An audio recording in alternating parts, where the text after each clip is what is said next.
از حضرت امام حسن مجتبی علیه السلام که میگوید من از پدرم حضرت امیر المؤمنین علیه السلام شنیدم که میفرمود رسول الله صلی الله علیه و آله و سلم میفرمود یرد علی، بله، یرد علی اهل بیتی و من احبهم من امتی هکذا و قرن بین سبابتیه لیس بینهما فاصل.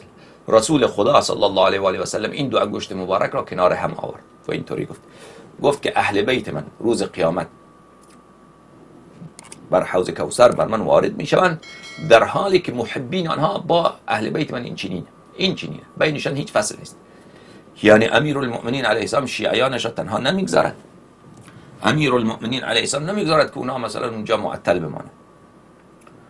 حضرت امام حسین علیه السلام عزادارانش را، حضرت امام زین العابدین علیه السلام عزادارانش را، حضرت ابوالفضل عباس علیه السلام غلامانش را، کنیزانش را نمیگذارد که اینها با اونها یک جا، با محبین یک جا وارد میشن. این چی؟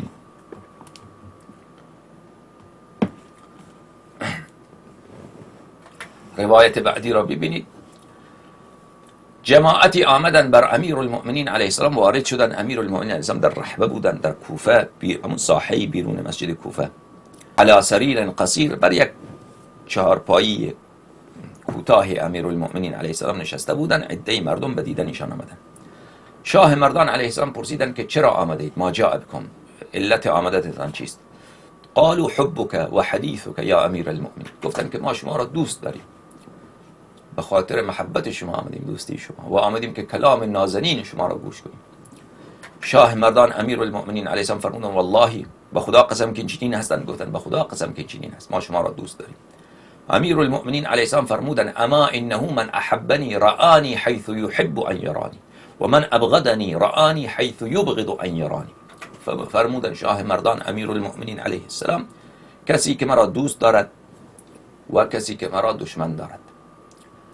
بله، در اون وقتی که وقت جان کندن که سخت‌ترین وقت ها، در اون زمان محب اهل بیت، شیعه اهل بیت علیهم السلام دوست دارد که شاه مردان امیر المؤمنین علیه السلام را ببیند. دیگر اون لحظه خیلی سخته. آدم از چند جهت پریشانه.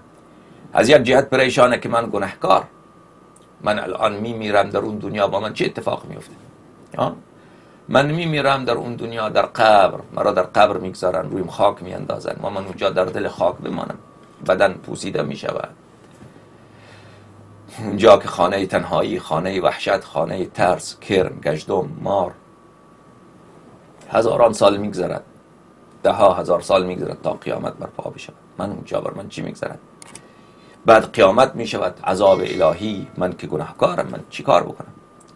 و از یک طرف هم که پریشانی، این پریشانی خودش را دارد، پریشانی آل اولادش را دارد.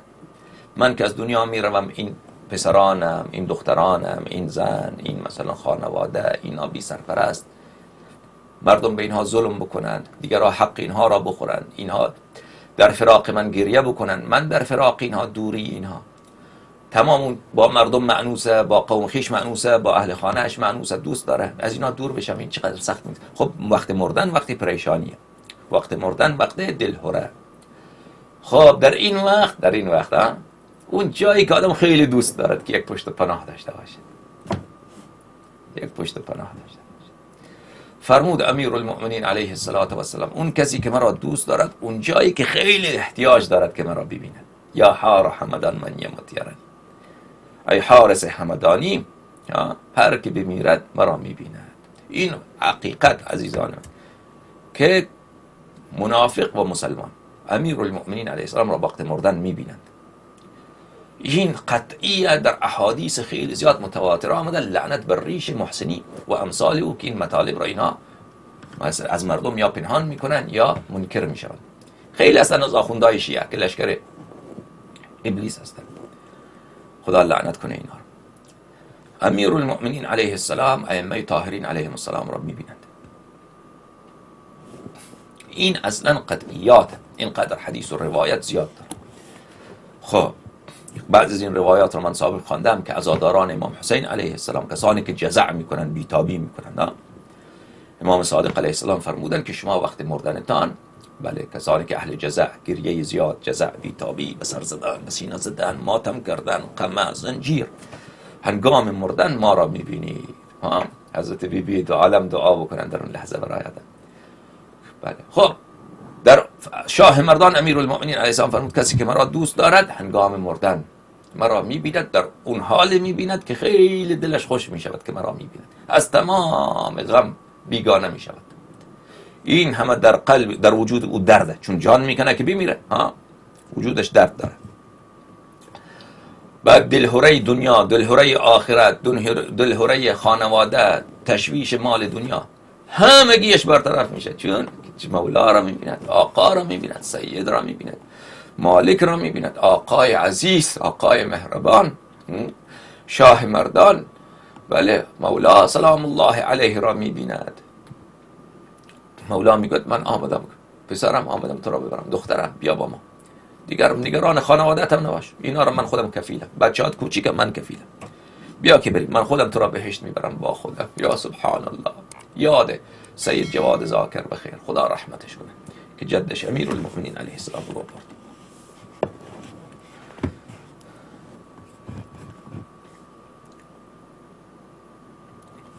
فرمود و من ابغضنی رآنی حیث یبغض ان یرانی، و کسی که دشمن منه در دنیا منکر فضائل امیرالمؤمنین علیه السلام بود، در دنیا منکر فضائل امیرالمؤمنین علیه السلام بود، در دنیا تعریف میکرد از دشمنان امیرالمؤمنین علیه السلام، اون کسانی که آمدن خانه امیرالمؤمنین علیه السلام هیزم آوردن و اساس یک کاری را آغاز کردن که بعد حضرت امام حسن مجتبی علیه السلام تشت پرخون، کربلا، تشنگی، اسارت حضرت زینب سلام الله علیها، اساس کار اونها رو کجا ریختن؟ اونجا اون اهل سقیفه، غاصبین فدک ریختن. اینها در دنیا از غاصبین فدک تعریف میکنن. کسی به غاصبین فدک بگوید عالم شیعه با لباس مجتهد شیعه ظاهر شده، میگه شما فحاشی میکنی، شما فحاشی میکنی. یا سبحان الله، سبحان الله. میگذاره که دلیل شیعه در این عصری که عصر اطلاع رسانی متاعین خلفا بیان بشود، این اسم این را گذاشته فحاشی، اسم استدلال آیات قرآن که در مذمت و کفر اونها بیان شده این را گذاشته این فحاشی. یا سبحان الله. تو عالم شیعه هستی، تو دشمن امیرالمؤمنین علیه السلام هستی، تو لشکر یزید هستی. خلاصه کسی که با من دشمنی میکند در اون حال که اون زمان دیگر خیلی بدش میاد که مرا ببیند. چرا؟ اون زمان مردنه. خب از یک طرف که از مال دنیا جمع کرده، زن و بچه داره، خب این منافق هم باشه، زن و بچه خود دوست داره دیگر، یزید هم که باشه زن و بچه خود را دوست داره. خب از اون طرف هم که بمیرد از دنیا که با او چی کار میکنن؟ اون زمان مرا میبیند و من میآیم میگم که تو با من دشمن بودی، ملائکه بگیرینش، ملائکه عذاب بگیرید این کثیف نجس خنزیر خوک یزیدی عمری کثیف را ببرید، از اون عذابی که بدتر بلد نیستید بزنید، دستان در نکن، اینو بزنید. خب بله، دشمن من مرا در اون زمان میبینه.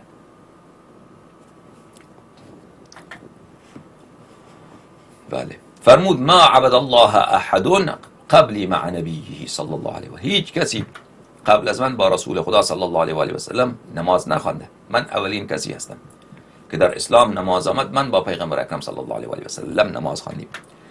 ان ابا طالب علیه السلام هجم علی و علی النبی صلی الله علیه و آله. هجمه به معنای دخول من مفاجئتا، داخل شدن بدون اذن. شما در یک اتاقی باشید بدون اذن داخل بشوید، این هجمه هست در زبان عرب. این را ترجمه نکنید به معنای این که مثلا حمله کردن، نه، لسان العرب ببینید هجمه داخل شدن بدون اذن. من با پیغمبر اکرم صلی الله علیه و آله و سلم تنها نماز می‌خواندیم که حضرت ابو طالب علیه السلام ناگهانی وارد اتاق شدند. بله، و انا و هو ساجدان، ما و رسول خدا صلی الله علیه و آله و سلم سجده می‌کردیم. فرمودن افعلتموها، فرمودن حضرت ابو طالب علیه السلام که شما ماشاءالله نماز می‌خوانید. قال لی انصره، انصره، به من فرمودن ابن عمت را، برادر بزرگت را، حضرت رسالت پناه صلی الله علیه و آله و سلم را نصرت بکن، نصرت بکن. فاخذ یحثنی علی نصرته و معونته، و فرمودن امیر پدر من حضرت ابو طالب علیه السلام و من توصیه میکردن مکرر که برادرت رسالت ما پناه صلی الله علیه و آله و سلم را نصرت بکن، یاری بکن، ایشان را اعانه بکن، کمک بکن. ان حبه عرنی میگوید لو صمت الدهر كله وقمت الليل كله وقتلت عن علي عليه الصلاة والسلام لو صمت الدهر كله وقمت الليل كله وقتلت بين الركن والمقام بعثك الله مع هواك بالغا ما بلغ إن في جنة ففي جنة وإن في نار ففي نار.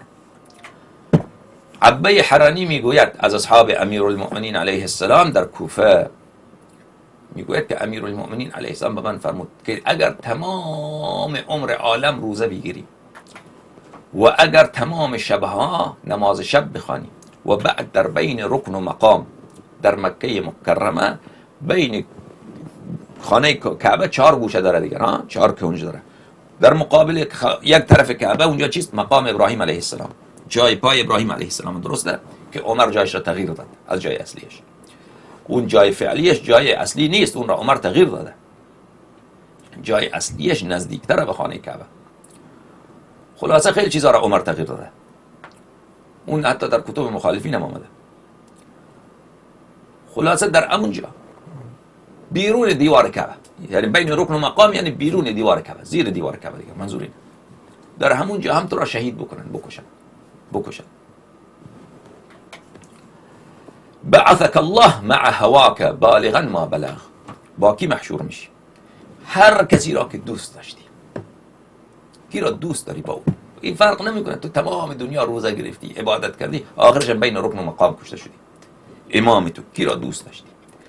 اگر اون کسی را که دوست داشتی ان فی جنت ففی جنه، اگر اون کسی را که دوست داری او شاه مردان است، امام حسین علیه السلام، او جنتیه، تو هم با او محشور میشی، با اون کسی که دوست داری محشور میشی. و ان فی نار ففی نار، و اگر اون کسی را که دوست داشتی او جهنمیه، تو هم جهنمی هستی. حالا شما بگو که ما امیرالمؤمنین علیه السلام را هم دوست داریم، در کنارش مثلا اونایی که در جمل بودن، در نهروان بودن، اونا را یک مقدار برای اونها در دل ما یک کم نرمی، به اندازه نوک سوزن در دل شما نسبت به اونها نرمی باشد. شرط محبت امیرالمؤمنین علیه السلام اینه که از اونها متنفر بیزار باشید. به اندازه نوک سوزن در برابر اونها نرمی باشد. این شرک به پروردگار عالم. اصلا تو مشرک به پروردگار عالمی، اصلا کافری. حقیقت دین اینه، یک اسلام ظاهری، یک اسلام حقیقیه.